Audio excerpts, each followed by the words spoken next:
Hi, I'm Cody Frost and I'm hanging out with Rob on Front Row Live.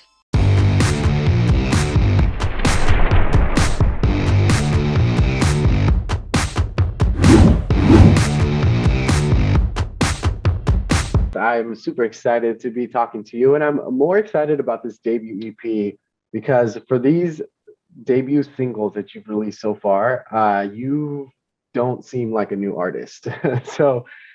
Before we really dive into this EP, let's talk a little bit about you kind of discovering your artist process, your creative process, and you as an artist. Sure. So I'm Cody and I've basically been writing for like 5 years. Like this EP is like it's taken 5 years for this to happen. I write with my producer, Dan Weller, and yeah, it's taken a long time for me to teach myself how to write the songs that I want to write. And it's been really exciting to finally show people what I'm about and what I have to say because for like the longest time I've been saying what I wanted to say through other people's songs, and it's really nice to be able to say what I need to say. Now, I love that when you were doing your covers with other artists' music, most of the songs you were doing were from Enter Shikari. So it's kind of cool that now you get to work with Dan Weller, who's also been able to work with the band. So how has that how has that been for you in the studio collaborating with Dan on this new material? Really good. He's really like pulling things out of me that like I didn't know I had, and really helped me develop a sense of like who I am as well. Um, but like a lot of it is he really understands my musical taste. And my musical taste is from all the bands that he's very aware of. So like integrating that into the pop world has been kind of an experience, and like learning how to say what I want and do what I want, but also convey it in the right tone as well. That's basically he's like a wizard. I just watch him and I literally sit there like so yeah, he's really cool. Now, I love that you get to collaborate with him not only as a producer but also as a collaborator with the songwriting, as well as Jeff Swan. So, what is that collaborative like effort like between the three of you when you guys get in, into the studio together, or you guys start writing music together, especially for this debut EP? So particularly like I write bits at home. I kind of start the ideas through like GarageBand, just getting some notes down. Also, like I write poems, but like lyrically, that is the loudest car I've ever heard. Lyrically, like all the lyrics come from my mouth. I'm very like strict about that. And a lot of the melodies sung are mine, but Dan is very musically talented and plays guitar, can play bass. He can play piano. So it's really good like drawing all his skills from like him working in past bands and stuff like that and using it in our work. Jeff is really good at like adding really cool sounds. He's good at like taking the song and just adding the flair at the end.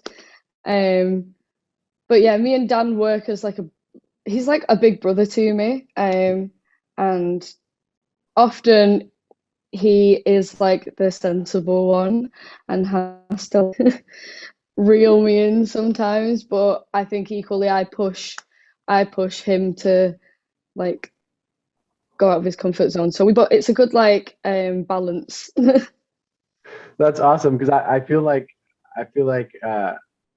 you do kind of help him step out of his comfort zone as well, just because he's used to these bands, but you're marinating these bands with your own kind of style and your own kind of taste, your own kind of sound. So, is there any specifics that you would say, like how you challenged him in the studio, and then how do you feel he's challenged you in the studio? See, he in this like first EP, he wanted to branch more out into the pop world, whereas I'm like an alt kid. Um, so I was like, at first, I genuinely was like, I am not writing a pop song. You can't make me write a pop song.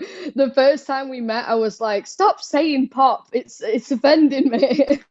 um, but like as I've gotten a little bit older, I'm like kind of really into pop now. So he's pushed me in the sense that like I'm starting to get into artists that I never would have listened to if I hadn't have met him. But also, I feel like I pushed him to remember like what band he came from and like why I fell in love with working with him in the first place, which is like our alternative roots. And yeah, it was important to me to be able to touch base on that as much as possible. No, I feel like that's always hard when you're a new artist and you're working with a new producer, but at the same time, it's a producer that's been around for some time with various big acts. I feel like it's hard to be able to put your foot down the way that you have. Did you find it? Did you just come in naturally, like nothing ever changed, and just said, this is what I want, this is what I'm going to do, or did it take you some time to get to know Dan a little more before you got comfortable and like Yeah, I being able think to say that? I didn't really ever write a proper song before I met Dan. Like I used to write Mm, bits, but I didn't take it seriously. So we've just been experimenting and playing about and doing whatever the mood takes us to, because I think that's a really important part. And not focusing too much on whether it's going to be a hit is also very important to me. And just writing down what you have on your mind, because even if you don't use that song, you can take bits of it later. And I feel like I'm very young in like my songwriting career, mhm. and I want to take every opportunity to learn. So it's really important that I do things and I really learn through doing it. Now, let's So talk a little bit about Stomach Aches, which is the final song or track on this EP. I love how you marinate different sounds on this track. Like in the beginning, we get this like this undertone kind of vibe of like some reggae, and then like towards the end, we get this more like alternative kind of sound. So how did you go about as far as marinating these two sounds together? And was this something that was your idea, or was this something that was Dan's idea? um I'm kind of like I really like ska and dub and stuff like that. So and I got into that through like the punk scene kind of. I used to really like Toot the Maytals, like classic reggae as well. So it's kind of a mishmash between the music that I like, but also like the D&B scene, which is quite big where I'm from. Like it's really big. That main road, gosh. Yeah, where I'm from, the D&B scene is quite big, and I wanted to bring in some of that fun because I really like that music as well. So yeah, it felt really natural. I was showing Dan like a lot of the music that I listened to, which I feel like I blew his mind a little bit because it's kind of like a lot of it's quite underground. But it was good to finally get some of that into my music because it's my favorite. Like as an adult, I very much grew up like an emo kid, but I went on to like reggae and stuff like that. So Now, as far as Stomach Aches, like what really kickstarted the writing process for this song? it's about I used to live in above a pub, and we used to get broken into a lot, and I never Wow. slept because of it. And that was the first place I lived when I moved out of home. And yeah, people used to like steal things and like rob things off the roof and stuff like that. Yes. And the song is about living with other people as well that are struggling mentally, and like the job itself, like living above the place that I worked was like hell. And I felt like I was stuck in purgatory because I couldn't I couldn't release music, I couldn't Mm. tattoo, I couldn't do any of the things that like I really wanted to do, and I felt like I was never going to get to do it. And the song is about like just fear, just anxiety, and being just so like afraid all the time, and noticing how that manifests in other people as well. Now, for you personally, with this EP, like especially with a song like Stomach Aches, like did you feel comfortable from the beginning, just being vulnerable and opening up about these situations that you've gone through, or is this something that took you some time to like learn to be okay with? I think I'm a very like open person, Mm. not through choice, but I literally just can't stop myself. And so I've always been very honest about like my life experiences and stuff like that. But when I get to actually writing, is the only time that I've really carefully considered what I'm about to say before I say it. And I think the EP in general is me trying to carefully discuss my mental health issues without crying, Mm. essentially, because whenever I talk about like I just feel like it's something that we all like go through, and the EP is mainly based around learning how to grow up and learning how to stand on your own 2 feet and deal with the fact that adults don't know what they're doing either, and that can be really scary. Now, the fact that this is a debut EP, and like I mentioned earlier, you don't seem like a new artist. You seem like you've done this for some time. And Oh, so thank I you. feel like aside from these 4 tracks that are on the EP, I feel like you wrote tons of music and then broke it down to these four. Why were these hmm 4 songs so crucial for this debut EP? I wanted to show like everything I do. Verbal warnings felt like a good introduction. Like it felt like I didn't want people to misconstrue where I was going to go with my music, so I didn't want to start with a sad song because people think that that's what I do, but it's actually not. I want to be able to jump and let all this energy that I have out, and I can't do that through singing sad covers or sad songs all the time. So the first song is very much like this like introduction of it was probably the first song I wrote on the EP as well. I wrote it about 4 years ago, and then Hi Bye is the probably the last song that I wrote, and Hi Bye is just like about like growing up and realizing that all your friends when you were younger didn't actually like you that much, um, and coming to terms with the fact that like sometimes it's like lonely when you don't have a friendship group. Um, and then I should take better care. I needed to give people kind of what they wanted because people know me as like a ballad singer.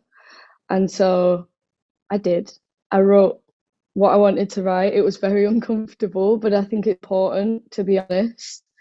Um, and then the last song is my favorite. It's absolutely my favorite because it feels like something that if it was on in a bar or a club or anything like that, you know that me and my friends would just be literally jumping about. This is like all we do. We're just like, it's my favorite thing to do is like just dance, and I'm not very good at it, but I like doing it. As long as the music speaks, right? Well, that's awesome. I love these 4 tracks that you have on this debut EP. So congratulations with that. Now, before we do close out, I am curious because I love that you went from listening to Slipknot early on to to kind of transitioning to something more like Enter Shikari. So Enter Shikari has been one of my favorites for some time. So for you personally, like, what would you say is your favorite Enter Shikari record and why? um, Whole record, because I was gonna say my favorite song I have tattooed on my palms. Oh, nice. My favorite album is probably their first, but Yeah. it's very hard. They are so Flash Flood of Color was probably the first album that I properly listened to. So that's definitely got like a place in my heart. But then The Spark, I have such good Mm, memories. I made such good friends, and like the live performances were incredible. So so insane. I'm just obsessed. And they know I am as well. They know. That's the best part. It's the worst. It's embarrassing at this point. That's the best part. Yeah, I've been currently stuck on The Great Unknown, like which is one of their newer songs, but like Yeah, it's just so amazing. Like I feel like, they never lose their touch with their music no matter what they try. So honestly, people have not been listening closely Enough. enough to them because, like, I just think Tina just like it's so I just it just get I can't even talk. They're just so good, and I hope they know they are because they're incredible and a really big influence to me because Yeah. I love how they mash everything together because it just makes sense in my brain, and that's like what I hope to do as well. Amazing. Well, let's put this in stone now and make it happen. So hopefully there could be a Enter Shikari and Cody Frost tour. I would collapse. I don't think I'd be all right. Sorry, I'm not coming. I've passed away. Uh, yeah. Well, I definitely want to see that happen, the tour, not you passing away. So let's make it happen. And thank you once again for taking the time to talk to me, and congratulations with the debut EP.